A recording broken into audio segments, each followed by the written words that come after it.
Oh, there's a familiar face. Back in action. Happy Friday.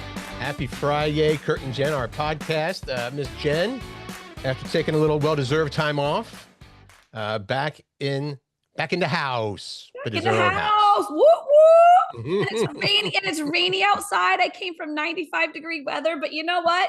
Be the sunshine, people. Be the sunshine. Be the sunshine, just like your mug says. So, yeah, it's a little rainy, but we'll manage somehow. I mean, I've heard before that people suspect that the Seattle area, the Pacific Northwest, has a lot of rain. You know what? They're blaming it on the atmospheric river. What's it like? I feel like that's the theme of 2025, atmospheric river. Which I think is actually a made-up thing. Just one time, a long time ago, maybe Steve Poole or something said, hey, you know what? It's a atmospheric river. And with no explanation, but people just believed it. So we'll go with the atmospheric river again. It's so good to see your face. You too. And it looks like you got a little bit of sun. Yeah? I did. Yeah. All right. How about on today's show, we get with the playing of the, well, we actually have, I don't think this is a cheat. We just have data saying the best choice of what to throw when you're playing rock, paper, scissors. Okay, hold on. I have not read this yet. Let's just play rock, paper, scissors real quick between us. I did not read the article. Ready? We're going to do rock. We're going to go rock, paper, scissors, 1, 2, 3. And on 3, you throw it. That's an awful lot, but okay. Rock, paper, scissors, 1, 2, 3. What'd you do? Paper. Paper and paper? This is not good radio. Okay, keep going. All right. Oh, I know what I'm going to tell you what else we're going to talk about because you didn't want to put the story in, but I was like, I'm talking about doing it. this. There's a story about a man with officially the largest, I'm going to put air quotes, junk, and how he injured himself and blamed it on his big junk. I've never been able to use that excuse, but we have our question of the day from Wednesday, your favorite movie quotes. Thanks again for participating. Lots of people sharing their favorite movie quotes. We were very happy to get all those. And also there is a cost per month of having friends, just so you know. And then Fun Facts Friday. What? Very exciting. I'm going to start you off with this theme here because you're back from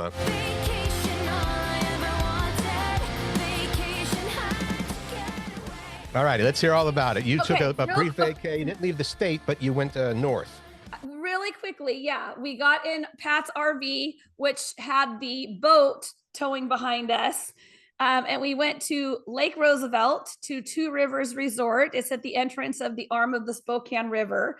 If you've never been to Lake Roosevelt, it is totally worth exploring. I mean, this is all we did every day. We boated, we tubed, we floated, we wakeboarded. I didn't. Other people did. Sat on the beach, ate, played games, drank. Some of the highlights were Macy brought her friend with her and he learned to wakeboard, which was super exciting. Sure. Both the kids jumped off these like rock cliffs. I did not. Both kids did the zip line where you zip across the water and drop in. I did not. No. And then we saw we motored up to the back of the Grand Coulee Dam. That was super cool. And get this, CURT, all you do is go down the lake and then you just find a beach. You literally just find a random like little beach. Like, this looks like a good spot for today. Let's pull our boat up here. Sure. One of the beaches that we went to, there was like this tiny little dock that the kids swam out to. And they come back screaming, oh my God, we found $230. They found money in the water? In the water, not only in the water, but they were like looking in the water from the dock and they spotted this money that was like tangled in the like milfoil or grass. Oh, yeah. They found it in there. I mean, it was slimy grossness, but it was $230. I told them they had to take some of it and donate it to a charity. Oh, nice. After it dries out. We dried it out quickly because it was, 95 degrees there. It was just great family and friends memories. We just made lots of great memories. It was fun. Nice. Well, yeah. Thanks. Very good to have you back, for the record. Good to be back. I'm happy that you're back. Okay. I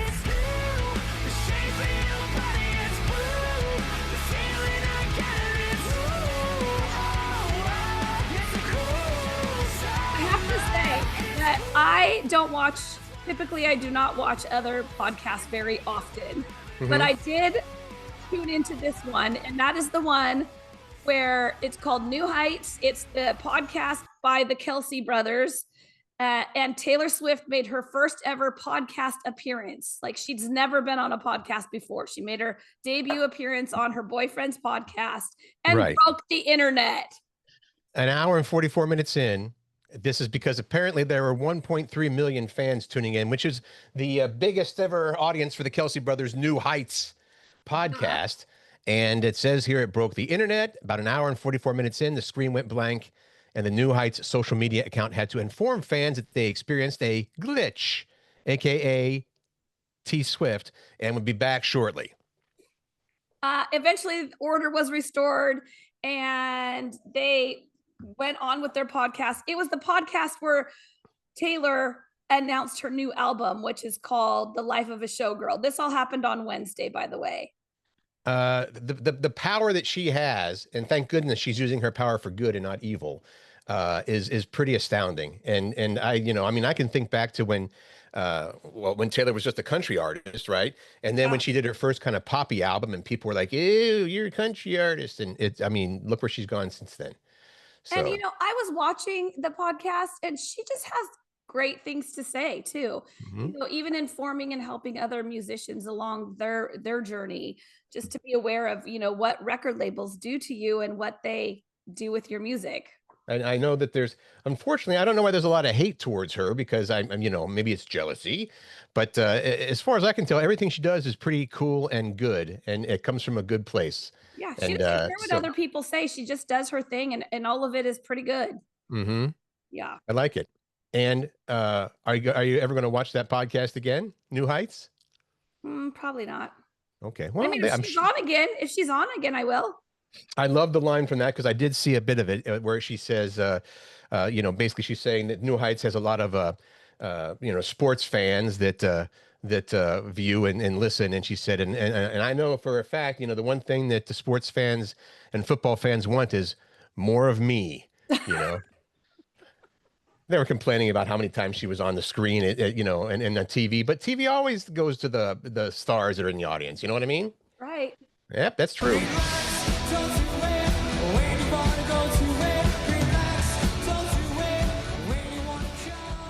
Are you relaxing enough? Yes. The question is, that is the question, because today apparently is National Relaxation Day. Happy Friday. Today is National Relaxation Day. How much time do we really need to spend relaxing? Here's where the numbers come in. Jen, go for it. A study found that 42% of your total day should go toward rest and relaxation. That's about, or just over 10 hours per day. Now, I do not spend that much time relaxing, even including my sleep. No way. I wonder if they're including sleep in that, because they have to. Yeah. That says if you sleep for 8 hours, that leaves 2 hours for other forms of relaxation, like talking with your friends or partner, exercising, and eating. Do you think exercising is relaxing? No, but I would, if you're including all those things, I bet many people hit that between 8 hours of sleep, talking with friends. Yeah, I think that's actually probably doable.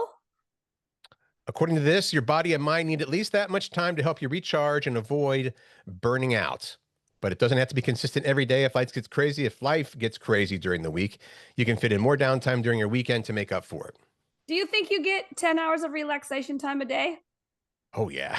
I mean, I called you yesterday afternoon and you were still in bed. So do you care to qualify that, or shall I? No, just leave it at that. I got up and did a bunch of stuff, and then I went upstairs, and the dogs were lying in the bed taking a nap. I was like, okay, I'll just chill out here with them for a while.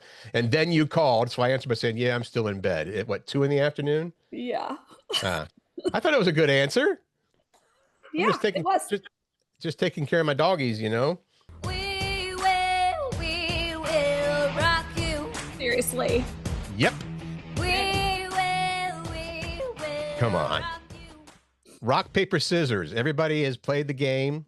I don't even know it's a game. It's just the way you settle things sometimes, right? Basically, I think this, you think that, or I want to go to this restaurant, you want to go there. We'll do rock, paper, scissors to sort it all out.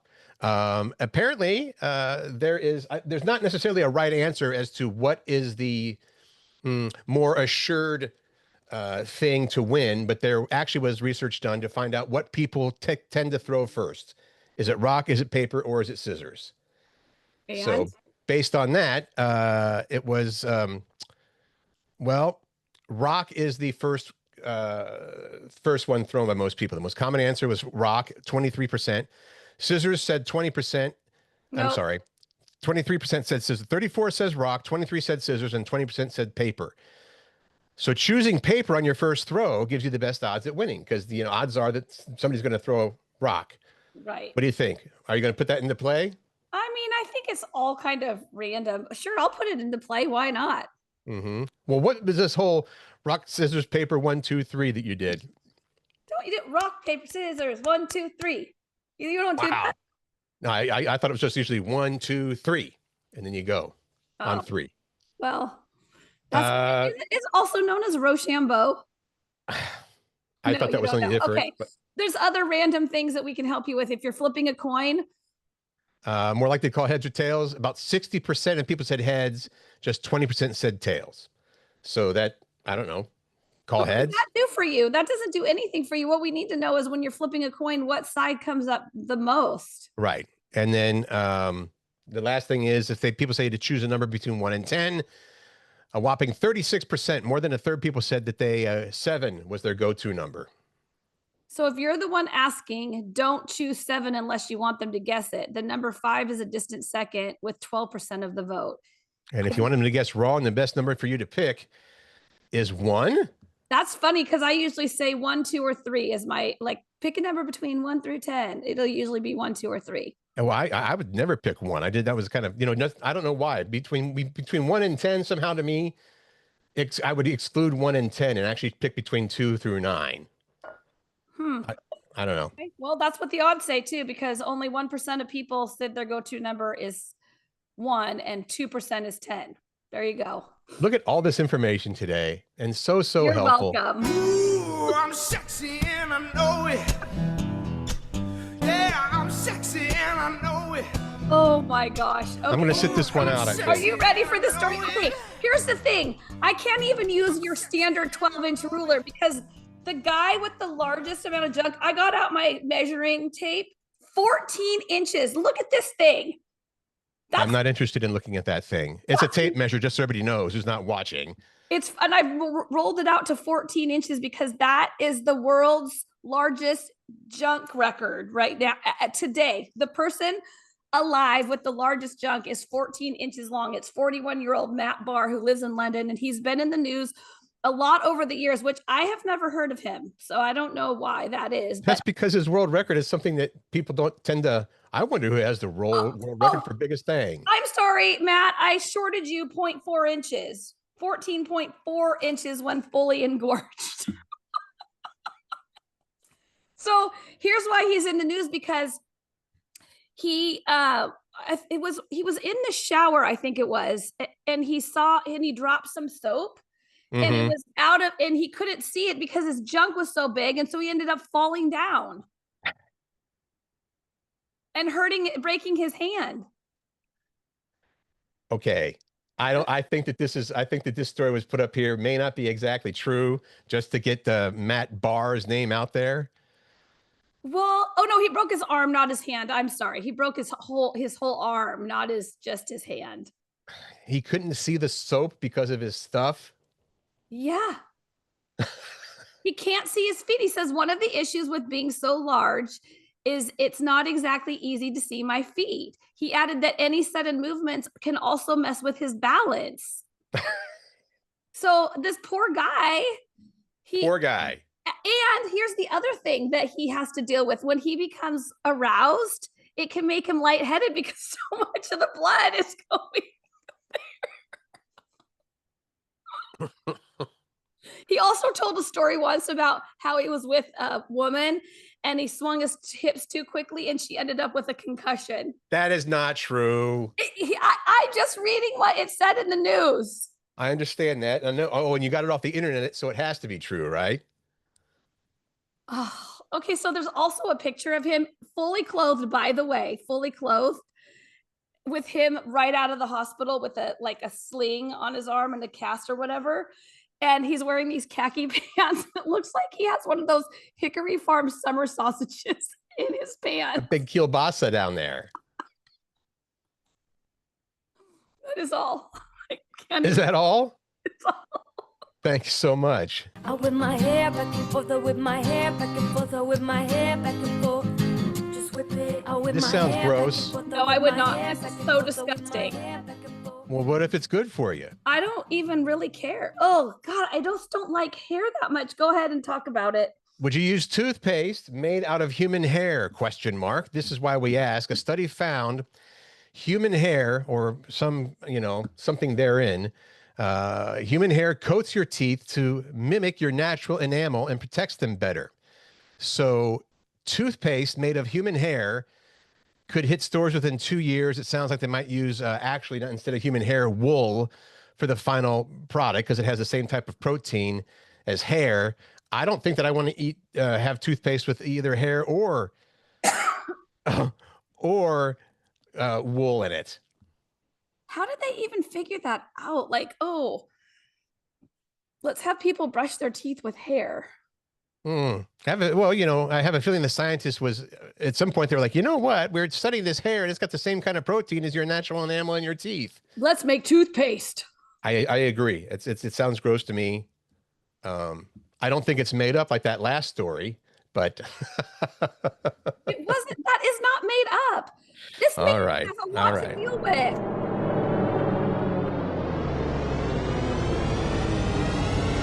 Nice, Kurt.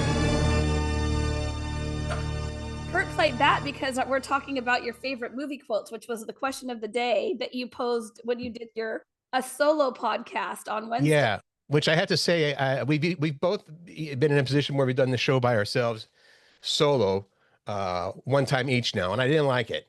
Right. Put the tape measure away. I mean, if you're measuring up, it comes up to my boobs. From where? You know where where. it would be? Okay, keep going. Movie quotes. Went with a nice fun one for today. Question of the day, just your favorite movie quote. And I thought about this, and I think I offered it up by saying, maybe it's one that you just really related to, and sometimes there's things that change people's lives. They're just one little quote from a movie. So that's what we wanted to know this time. And as always, you guys did great. Anne said, "Show me the money."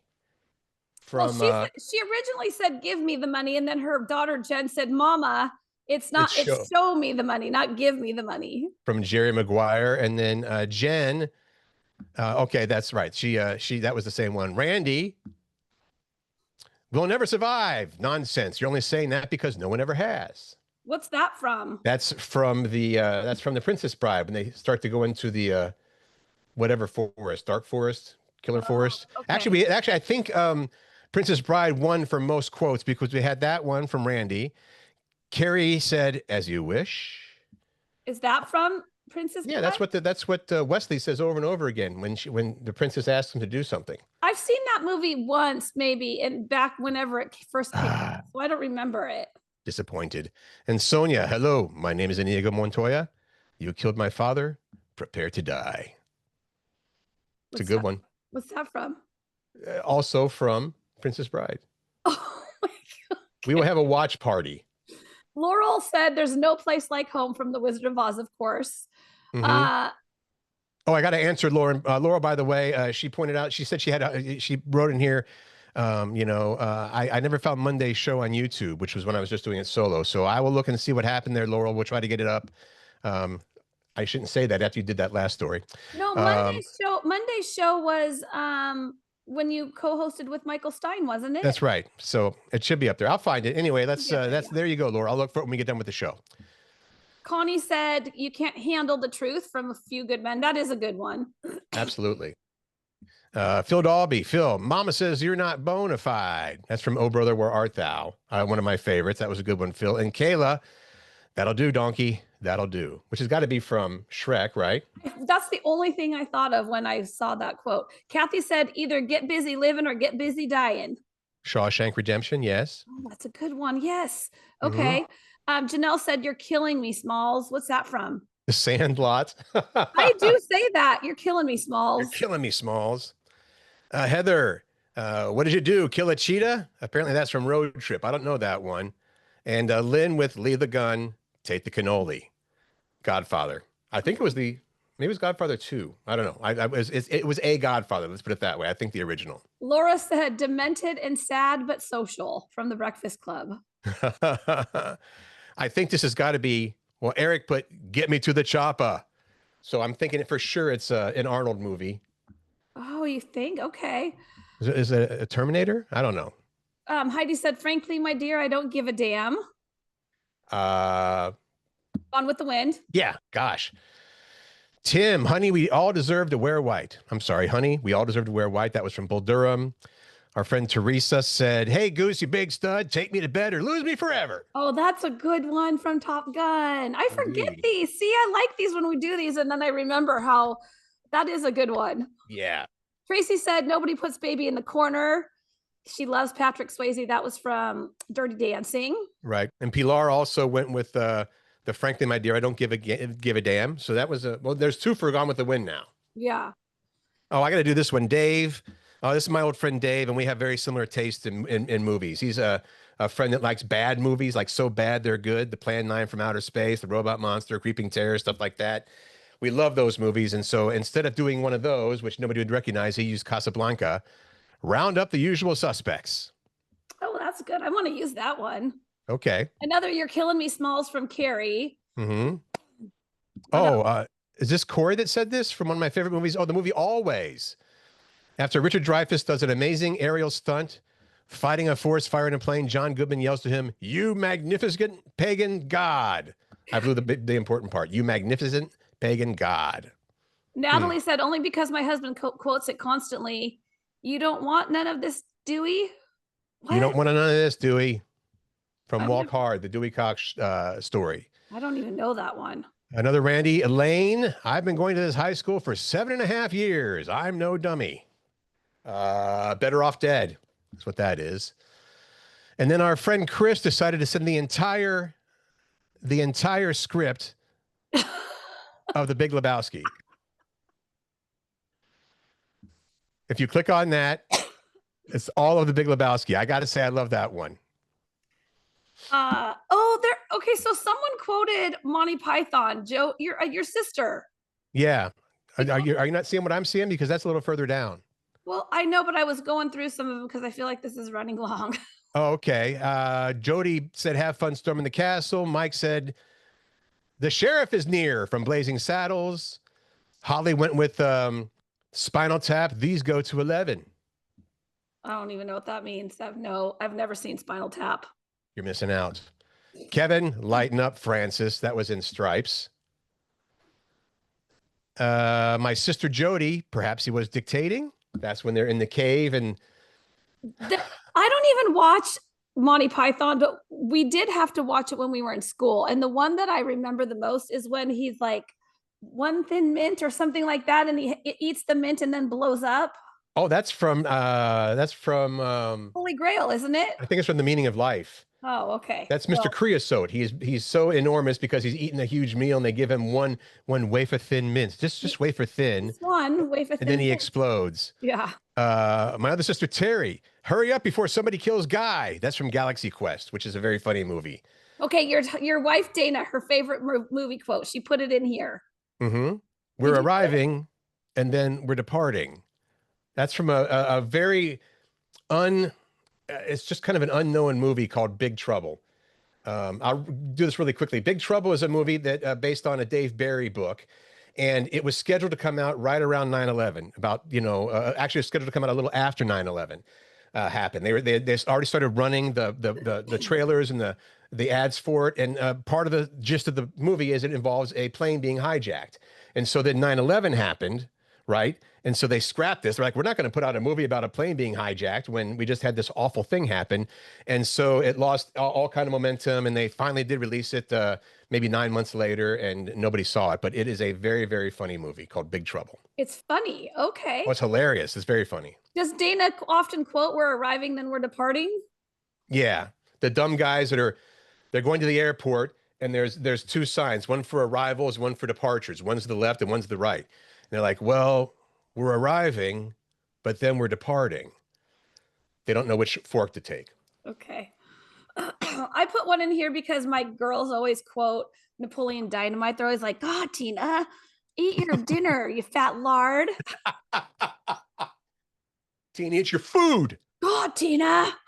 And I picked one from Tombstone. The actual quote is just, I don't, but I have to put it in context. Jack is talking to Doc Holliday. He says, you ought to be in bed. What the hell are you doing this for anyway? Doc says, Wyatt Earp is my friend. Jack says, hell, I got lots of friends. Doc Holliday goes, I don't, which I thought was very powerful. So, but there's so many great lines from movies that you could use, right? Yeah. I do like the fact that you went with the Napoleon Dynamite. Well, that's just because my girls they call each other Tinas. Mm-hmm. They call you Tina sometimes, don't they? They do, yes. Tina. Tina. I love it.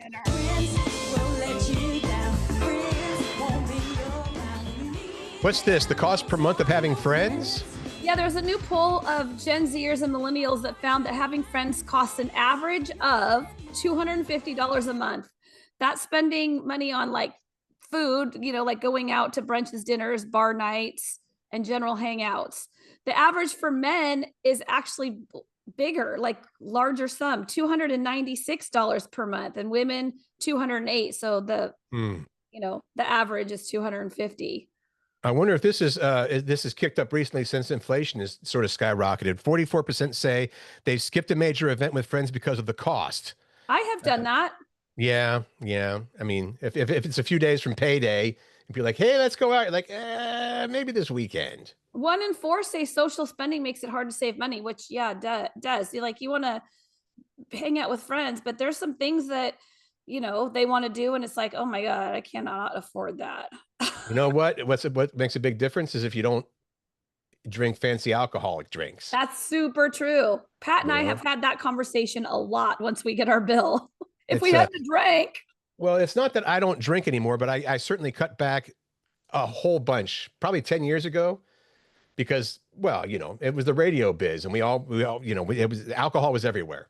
And so I just made the decision to back off. And I'll tell you what, when you go out and the food from your dinner totals, say, $80, the bill comes and it's $80, not $130 because of the drinks. So there is a plus as far as that goes. Almost a quarter of people said they'd feel left out if they couldn't do what their friends are doing because they couldn't afford it, which is true, right? I mean, when you have to say, you know what, I can't do it because it's a money thing. That's a bummer. That's yeah. sucky. Okay. And on that note, we'll go to Fun Facts Friday. Yay. Woo. All right, here we go. I did not know this. Pez dispensers were designed to look like cigarette lighters because they were supposed to encourage people to stop smoking and have a mint instead. I had no idea. That makes perfect sense. Yeah. All right. The first in-flight movie was called Howdy Chicago. It was shown on a plane in 1921. That's what if they had a big one of those big projectors with the big reels? And that's what went through my mind when I put that one in there. I'm like, what did I didn't realize they had the technology to do that. Almost all mammals, including humans, pee for the same amount of time, an average of 21 seconds. Different species have different sized bladders, but compensate for it with their flow. Like I emphasized, flow. That guy that we talked about earlier, probably it takes longer because there's a longer passage to go through. The first place in the U.S. to use 911 as its emergency number was Haleyville, Alabama in February of 1968. The second place was Nome, Alaska. I thought 911 was like something that's been around for a long time, not only since 1968.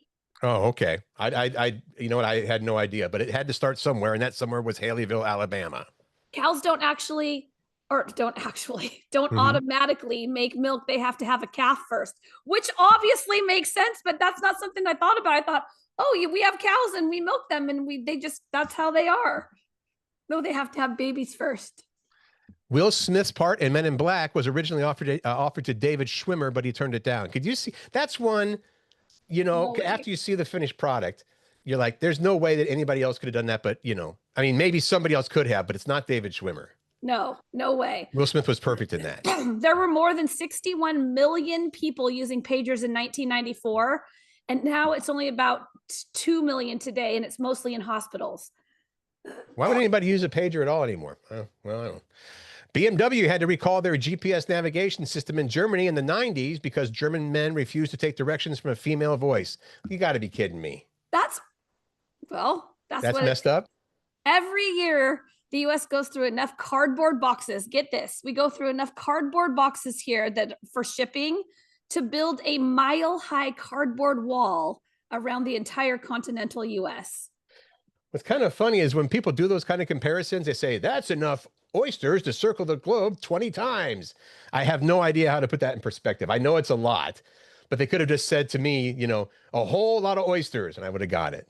Okay. Versus, Read all the right. last one. This one's a good one too, I thought.